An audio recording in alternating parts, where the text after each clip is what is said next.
students, welcome to Sivsha College of Commerce, Management and Computer Education Vadwan YouTube channel. In last video, we have discussed the definition and introduction of audit program. Today, in this video, we are going to discuss the points which we should keep in mind while formulating audit program. And also, we will discuss the audit program of educational institute.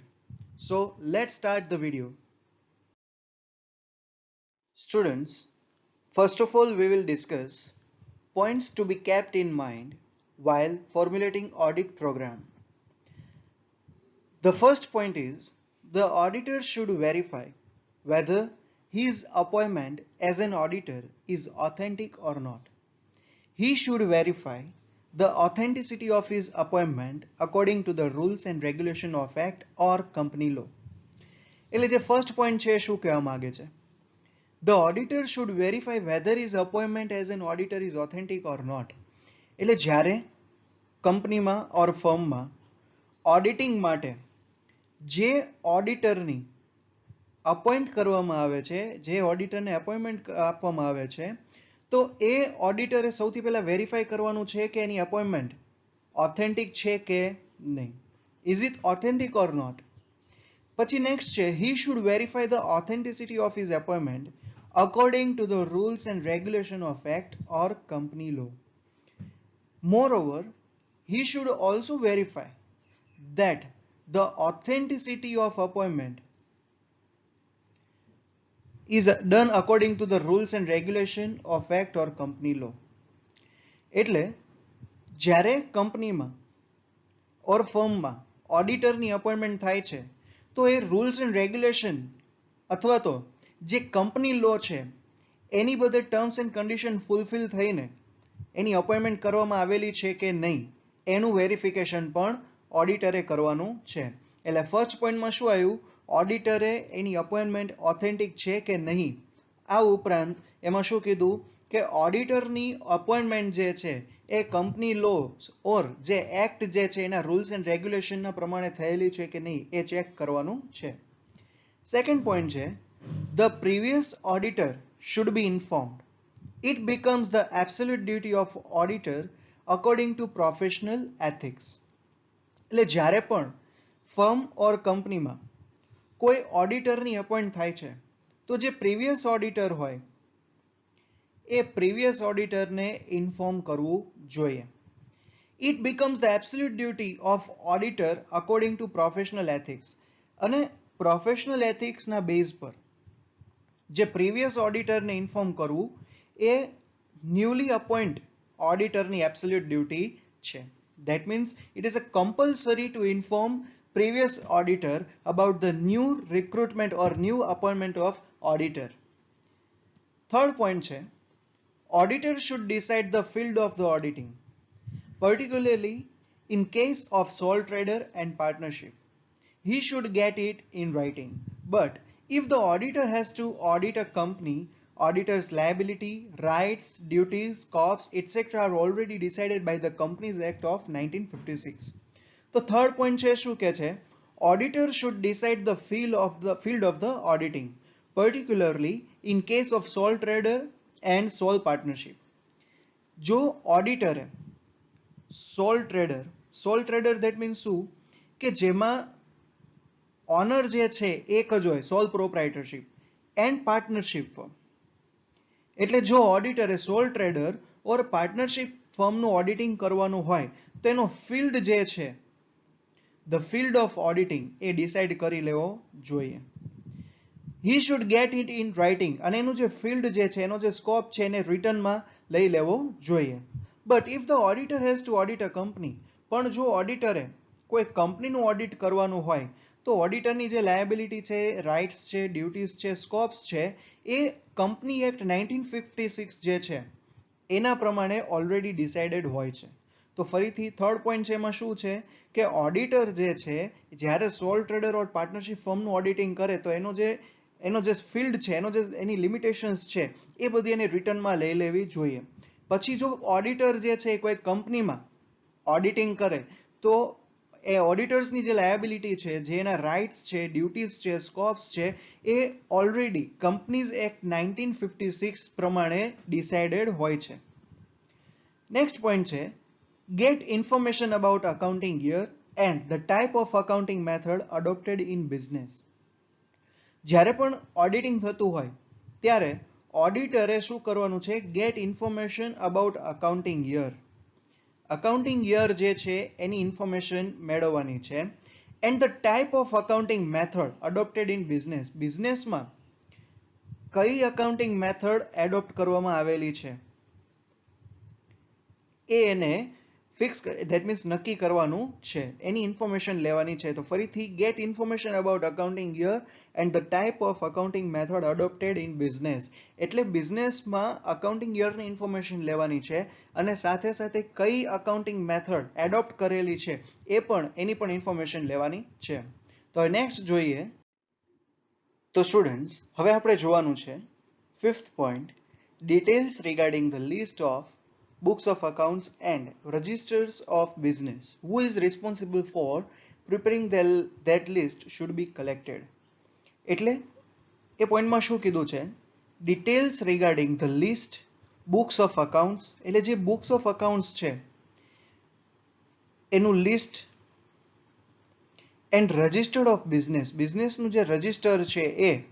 Who is responsible for preparing that list, એ જે list જે છે books of accounts અને register જે છે એને prepare કરવા માટે જે કોણ રિસ્પોન્સિબલ છે એની ડિટેલ્સ છે એ કલેક્ટ કરવી જોઈએ. એટલે એ પોઈન્ટમાં શું કીધું છે? Details regarding the list of books of accounts and registered of business who is responsible for preparing that list should be collected. એટલે બુક્સ ઓફ અકાઉન્ટ્સ છે અથવા તો બિઝનેસનું જે રજિસ્ટર છે એને પ્રિપેર કરવા માટે જે રિસ્પોન્સિબલ છે એની ડિટેલ્સ કલેક્ટ કરવી જોઈએ. નેક્સ્ટ પોઈન્ટ છે he should verify whether internal check system in business is available or not. Moreover next પોઈન્ટમાં શું કીધું છે? ઓડિટર જે છે એ ઓડિટરે વેરીફાઈ કરવાનું છે કે બિઝનેસમાં કે કોઈ કંપનીમાં ઇન્ટરનલ ચેક સિસ્ટમ જે છે એ અવેલેબલ છે કે નહીં. નેક્સ્ટ પોઈન્ટ છે by verifying audited accounts and audit reports of the past year, he will get the general idea about the business. Important details should be noted down by him. એટલે 7th પોઈન્ટમાં કીધું છે by verifying audited accounts and audit reports of the past year, he will get the general idea about the business. એટલે જો auditor past યરના audited accounts અને audit રિપોર્ટને મેળવે, એને collect કરે, તો એને બિઝનેસનો એક જનરલ આઈડિયા ખબર પડે છે. ત્યારબાદ એમાં શું કીધું કે important details should be note down by him. એટલે કે અકાઉન્ટ જે ઓડિટેડ થયેલા હતા, જે પાસ્ટ યરના ઓડિટ રિપોર્ટ્સ છે એમાંથી જે ઇમ્પોર્ટન્ટ ડિટેલ્સ હોય એ ઇમ્પોર્ટન્ટ ડિટેલ્સને એને નોટ ડાઉન કરવી જોઈએ.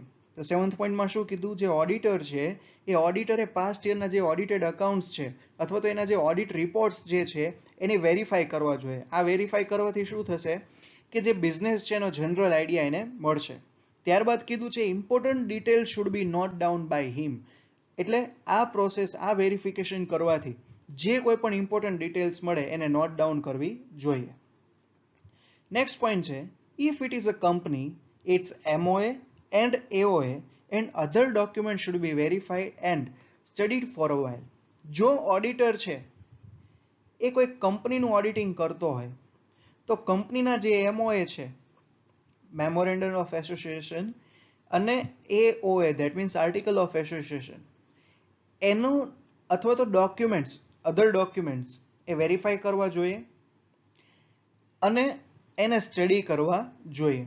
ફરીથી 8th પોઈન્ટમાં શું કીધું છે? જો ઓડિટર કોઈ કંપનીનું ઓડિટિંગ કરતો હોય તો કંપનીના જે MOA છે, that means memorandum of association, અને AOA, that means articles of association જે છે, અથવા તો જે અધર ડોક્યુમેન્ટ્સ જે છે એને વેરીફાઈ કરવા જોઈએ અને એને થોડા સમય પૂરતા એનો સ્ટડી કરવો જોઈએ.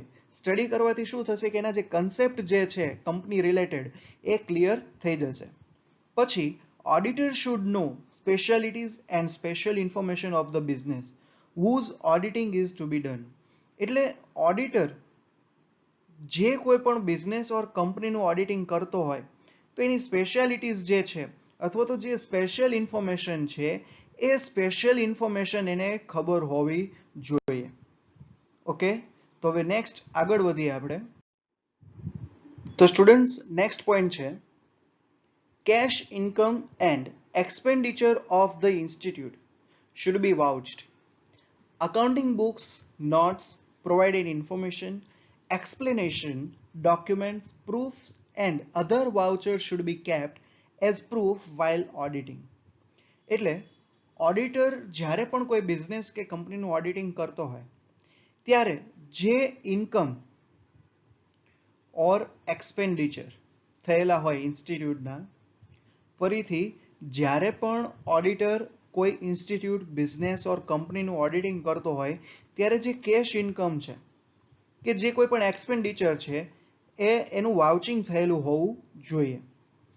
મોરઓવર એમાં શું કીધું છે, accounting books, notes, provided information, explanation, documents, proof and other voucher should be kept as proof while auditing. ત્યારબાદ જે અકાઉન્ટિંગ બુક્સ છે, જે નોટ્સ છે, જે ઇન્ફોર્મેશન પ્રોવાઈડ કરવામાં આવેલી છે, જે કોઈ પણ એક્સપ્લેનેશન આપવામાં આવેલા છે કે કોઈ ડોક્યુમેન્ટ્સ છે, કોઈ પ્રૂફ છે કે પછી કોઈ વાઉચર્સ જે છે, તો આ બધા જ ડોક્યુમેન્ટ્સ જે છે કે કોઈ બુક્સ જે છે એને પ્રૂફ તરીકે ઓડિટિંગ દરમિયાન ડ્યુરિંગ ધ ઓડિટિંગ એને પ્રૂફ તરીકે રાખવી જોઈએ.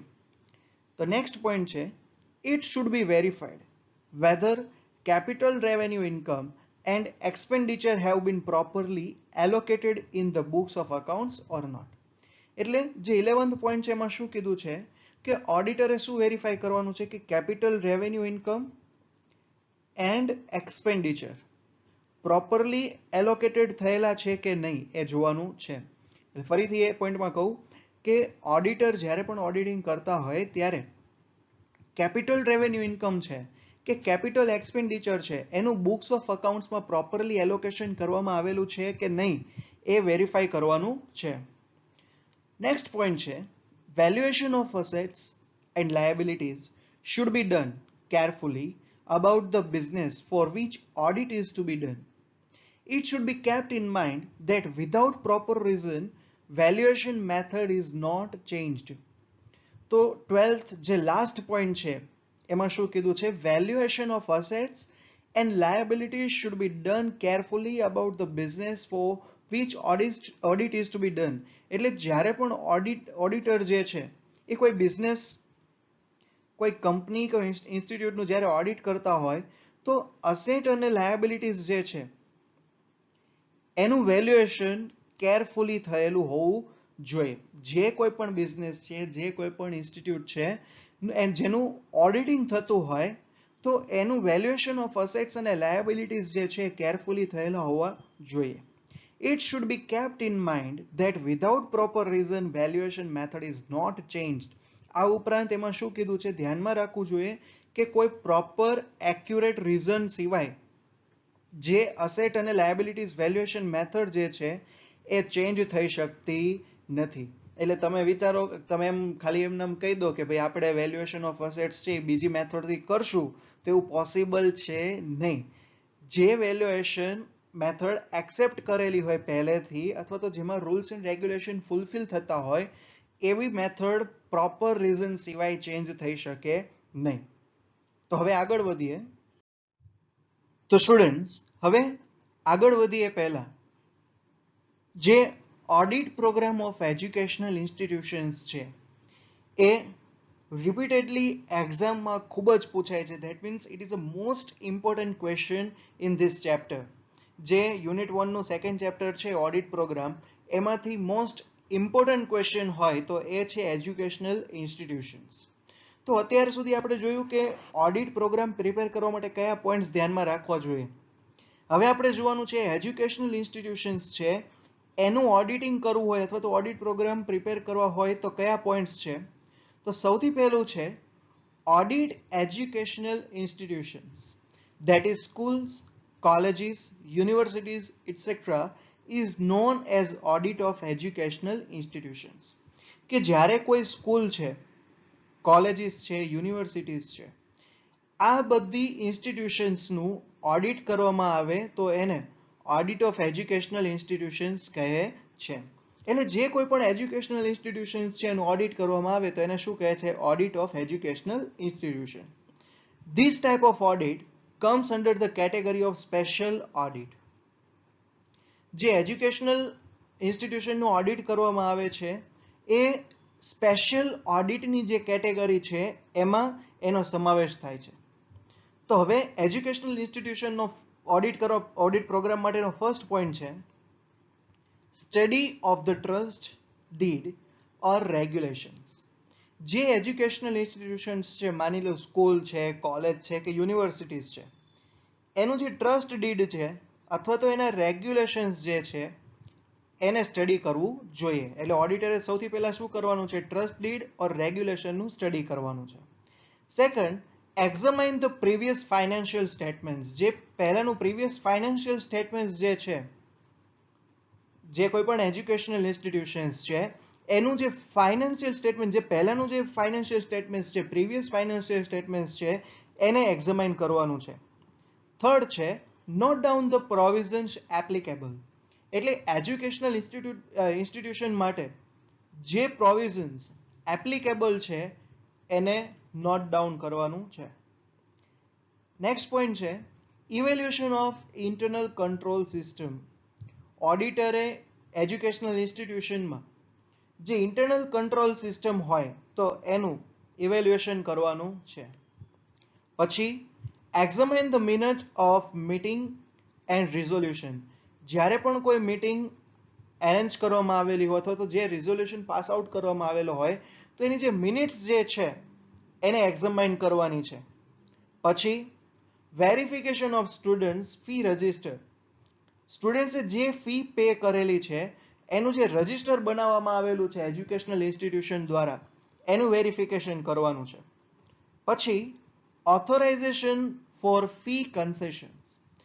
હવે ઘણી વખત શું હોય છે કે સ્ટુડન્ટ્સ પૂરેપૂરી ફી પે ન કરી શકે તો સ્ટુડન્ટ્સને જે કન્સેશન પ્રોવાઈડ કરવામાં આવેલું છે એનું ઓથોરાઇઝેશન ફોર ફી કન્સેશન એ વેરીફાઈ કરવાનું છે. Next, verification of cash book with respect of receipts and payment. Educational ઇન્સ્ટિટ્યૂટમાં જે રિસિપ્ટ એટલે કે આવક થયેલી છે અથવા તો જે પેમેન્ટ્સ છે, જે એક્સપેન્ડિચર છે, એની જે કેશ બુક બનાવવામાં આવેલી હોય એ કેશ બુકનું વેરિફિકેશન કરવાનું છે. તો સ્ટુડન્ટ્સ આ જે બધા મેં પોઈન્ટ લખેલા છે એ બધા પોઈન્ટ્સ તમારી બુકમાં જે આપેલા છે એનું સાઇનોપ્સિસ એટલે કે સમરી છે. લાઈન ટુ લાઈન નથી લખેલા પણ એ બધા પોઈન્ટ્સ છે શું કહેવા માંગે છે એ મેં લખેલું છે. એટલે આ તમે સમજશો તો એમાં કોઈ ઇશ્યુ થશે નહીં. અને જો ઇશ્યુ થાય તો તમે કોલ કરીને પૂછી શકો છો. તો હવે આગળ વધીએ. નેક્સ્ટ પોઈન્ટ છે confirmation of fines for late payment.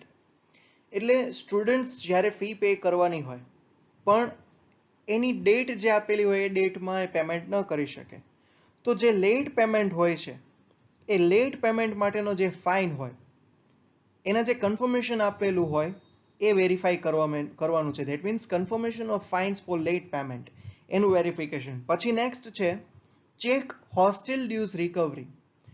ઘણા સ્ટુડન્ટ્સ જે છે હોસ્ટેલનું જે રેન્ટ છે પે ન કરી શકતા હોય અથવા તો પે કરવાનું બાકી હોય તો આવા જે બધા ડ્યુઝ જે છે બાકી જે હોય અથવા એનું જે રિકવરી જે છે ધેટ મીન્સ રિકવરી કરવાની જે બાકી હોય હોસ્ટેલના રેન્ટની એનું વેરિફિકેશન કરવાનું છે. પછી verification of rental income or expenses. જે ભાડાની આવક હોય, રેન્ટલ ઇન્કમ હોય અથવા તો રેન્ટલ એક્સપેન્સીસ હોય, ભાડા ખર્ચ હોય એનું વેરિફિકેશન કરવાનું છે. નેક્સ્ટ પોઈન્ટ છે examine the bank passbook of different nature. In short, જે બેંક પાસબુક જે છે એનું વેરિફિકેશન ઓર એક્ઝામાઇન કરવાનું છે. પછી verification of investment register and also ask about any interest and dividend from investment if any. That means જ્યારે કોઈ educational institutions છે એને કોઈ ઇન્વેસ્ટમેન્ટ કરેલું હોય તો એનું જે રજિસ્ટર છે એ વેરીફાઈ કરવાનું અથવા તો ઇન્વેસ્ટમેન્ટ ઉપર ઇન્ટરેસ્ટ ઓર ડિવિડન્ડ જે કોઈ મળતું હોય તો એનું વેરિફિકેશન ઓડિટરે કરવું જોઈએ. નેક્સ્ટ પોઈન્ટ છે verify grants from any local bodies or by the government. એટલે જ્યારે એજ્યુકેશનલ ઇન્સ્ટિટ્યુશનને કોઈ લોકલ બોડીઝ ઓર ગવર્મેન્ટ તરફથી કોઈ ગ્રાન્ટ્સ આપવામાં આવેલી હોય તો એનું વેરિફિકેશન કરવું જોઈએ.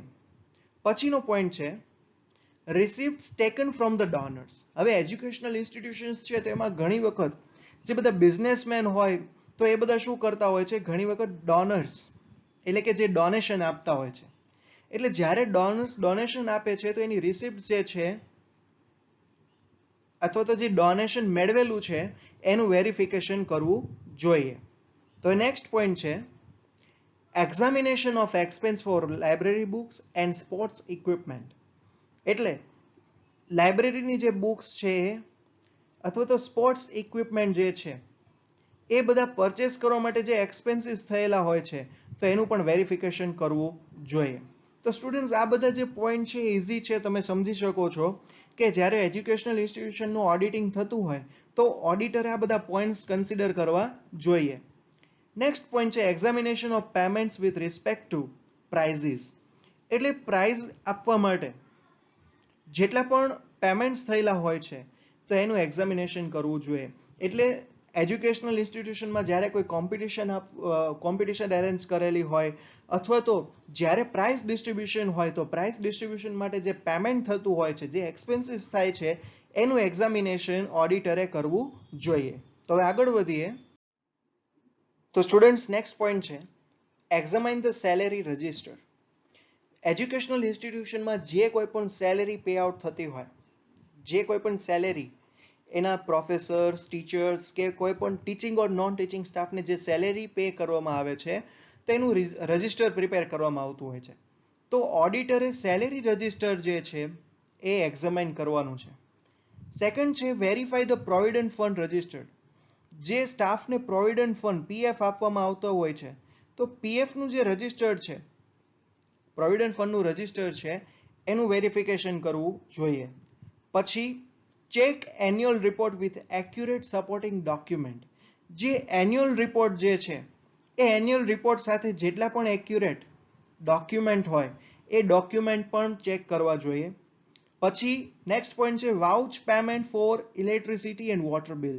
એટલે ઇલેક્ટ્રિસિટી ઓર વોટર બિલ માટે જે કોઈ પણ પેમેન્ટ થયેલા હોય, જે કોઈ પણ એક્સપેન્સ થયેલા હોય એનું પણ એને ઇન્સ્પેક્શન અથવા તો વેરિફિકેશન કરવું જોઈએ. પછી examination of payment for hostel maintenance and any other miscellaneous expenses.